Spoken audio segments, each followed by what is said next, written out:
여러분, 요즘 중국발 공포 점점 커지는 것 같아요. 지금 현재도 요소수 대란이라는 큰 위기를 맞고 있지만 앞으로 훨씬 더 큰 위기가 오지 않겠느냐, 이런 생각을 지울 수가 없습니다.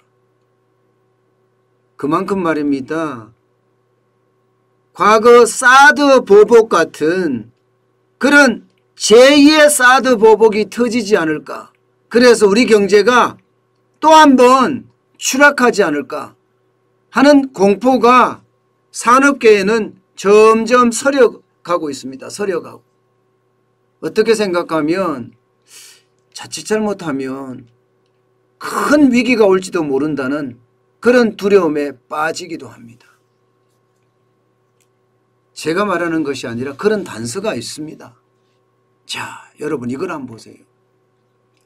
예, 중국발 경제 위기의 단서입니다. 인민일보의 계열인 인민자신이라고 있습니다. 인민자신. 예, 그 인민자신에서 말입니다. 아주 섬뜩한 경고를 내놨습니다.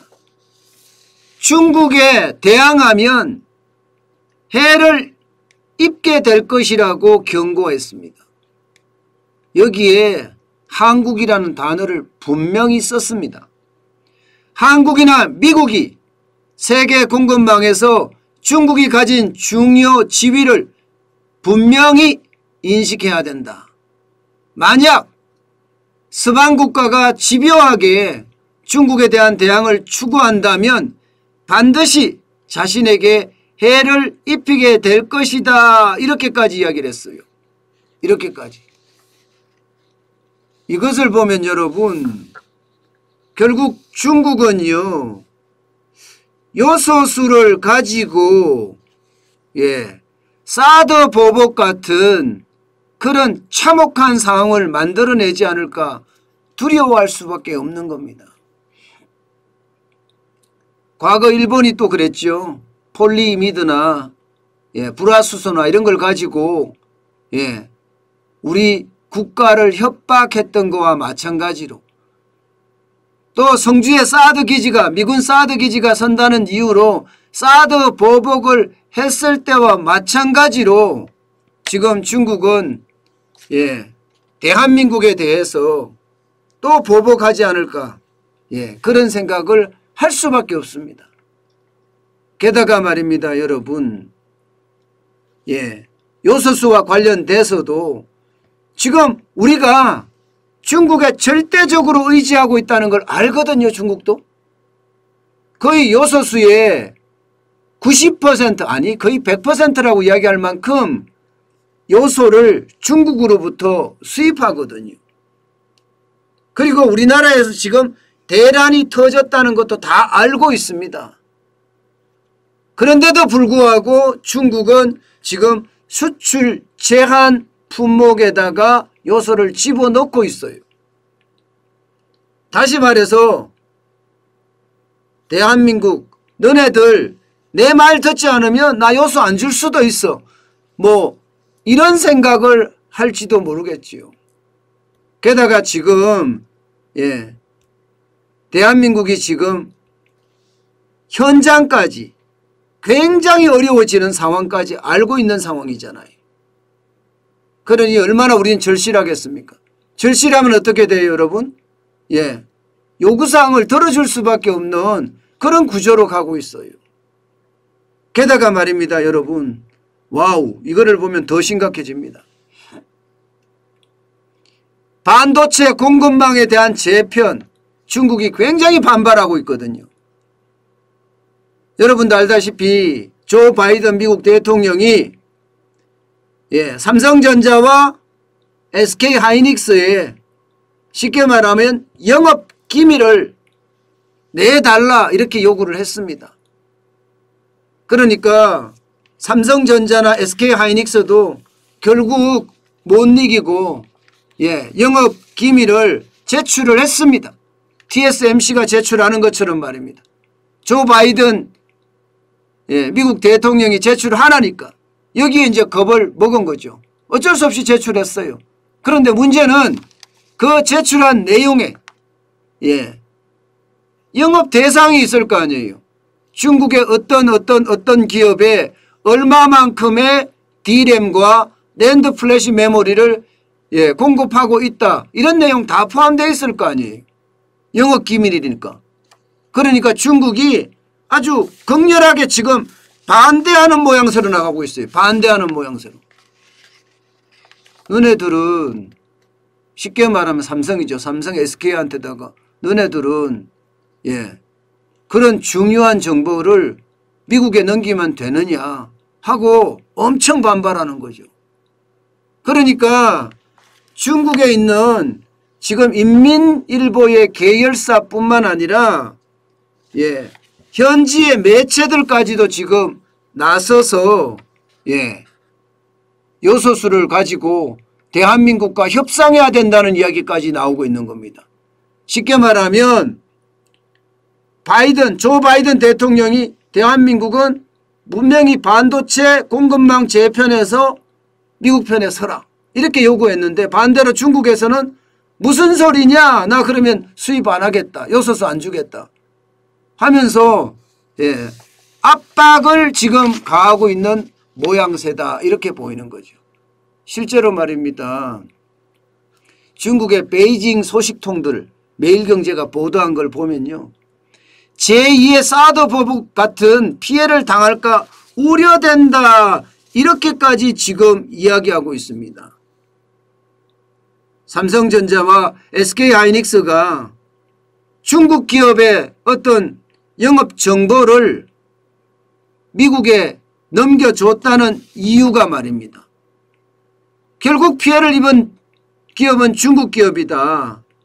그러면 반외국 제재법을 활용해서 예, 삼성전자에 대한 제재도 해야 되고 SK하이닉스에 대한 제재도 해야 되는 것 아니냐 이런 얘기예요. 여기에다가 요소수 같은 카드를 적극적으로 활용해서 예, 지금 미중 충돌에 대응을 해야 되는 것 아니냐. 한국 기업에도 대응을 해야 되는 것 아니냐. 이런 얘기가 나오고 있는 겁니다.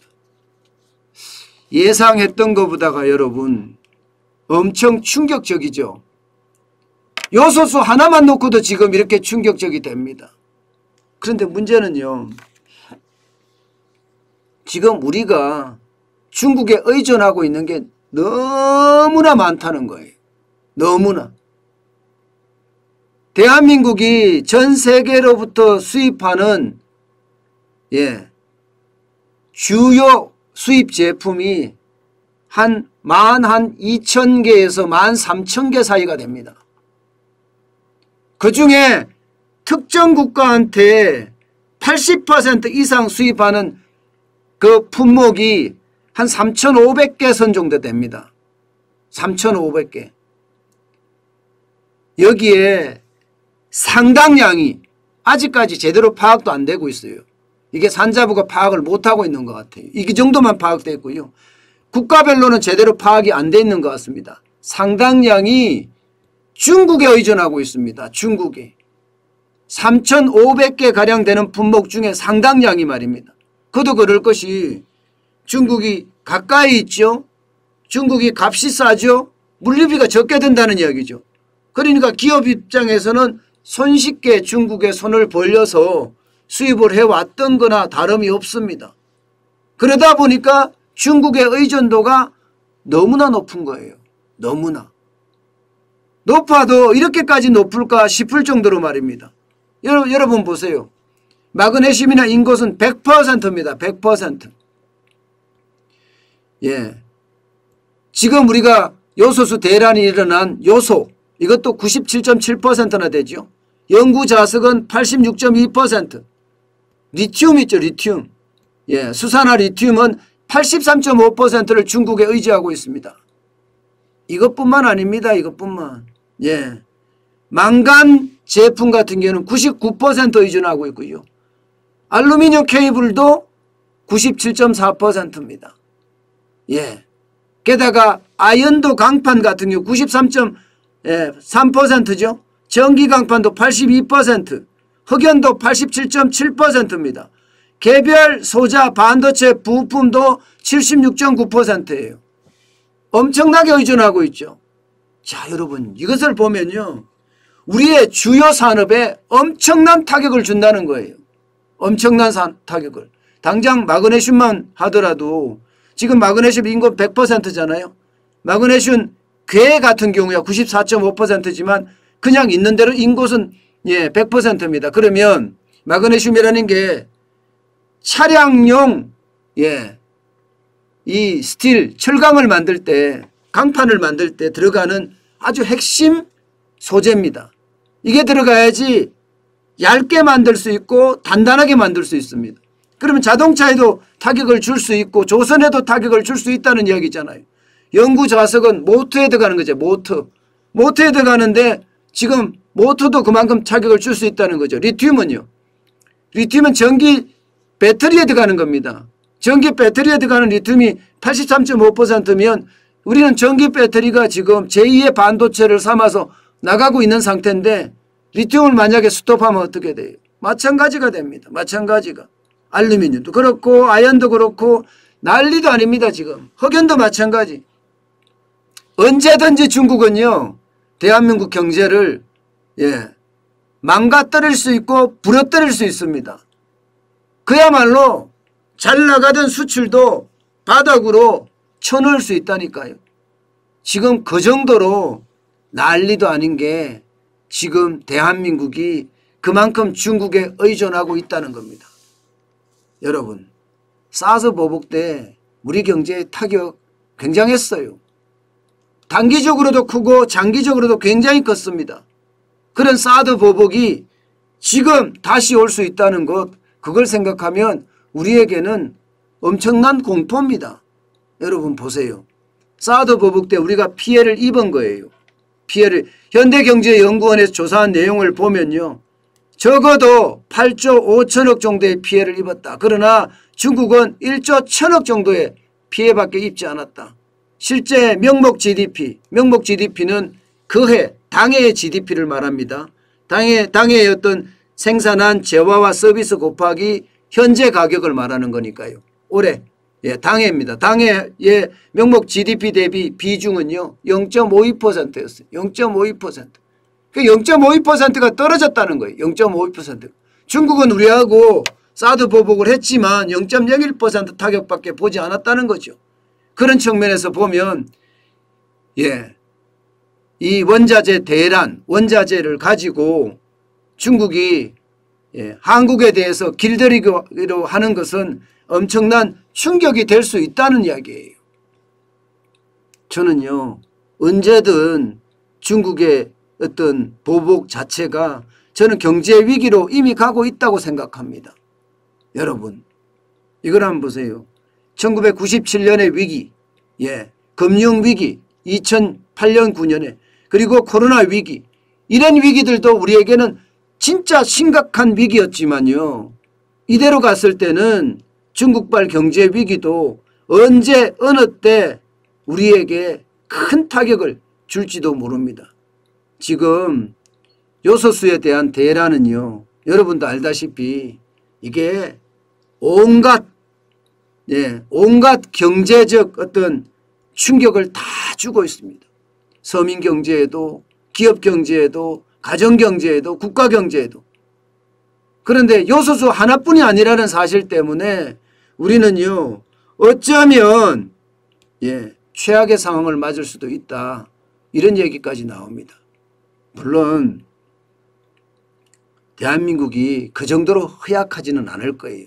중국이 요소수 갖고 협박을 한다고 다른 어떤 원재료 광물을 가지고 협박을 한다고 우리가 그냥 죽었습니다 하고 납작을 엎드리지는 않았겠지만 그렇다고 우리 경제가 건전하리라는 또 보장도 없다는 것. 이런 걸 보면요. 저는 정부가 전략물자 관리를 어떻게 했는지 또 전략물자를 어디까지를 전략물자로 포함시켰는지 그런 걸 저는 보고 싶어요. 일본만 하더라도 일본도 그렇게 지화자원이 그렇게 넉넉한 나라는 아닙니다. 그런데 일본은 보세요. 일본은 지금까지 이야기가 나오는 거 보면 요소수 대란이라는 건 안 나오잖아요. 전 세계 어느 나라가 요소수 때문에 화물차가 멈춘다, 자동차가 멈춘다, 공장이 멈춘다 이런 이야기가 나옵니까? 어느 나라도 안 나옵니다. 어느 나라도. 지금 대한민국에서만 이런 일이 벌어지고 있어요. 그러니 우리가 얼마나 중국을 믿고 있는지 또 이 믿는 도끼에 또 발등에 찍히는지 아마 우리는 명심하고 거기에 대한 대비책 반드시 마련해야 될 것 같습니다. 다음 대통령이 누가 될지 모르겠으나 분명한 것은요. 분명한 것은 전략물자를 관리해서 산업에 대한 안보도 철저하게 지켜내야 되지 않겠습니까? 지금처럼 정치에만 얽매여서 이념에만 얽매여서 경제를 보고 있다면 도저히 보지 못하는 그런 위기 다음 정부에서는요. 합리성을 가지고 객관성을 가지고 시장을 바라다보고요. 그 시장이 더욱 활력을 받을 수 있게 그렇게 지원을 해줬으면 좋겠습니다. 참 요소수 대란을 보면 답답한 심정이죠.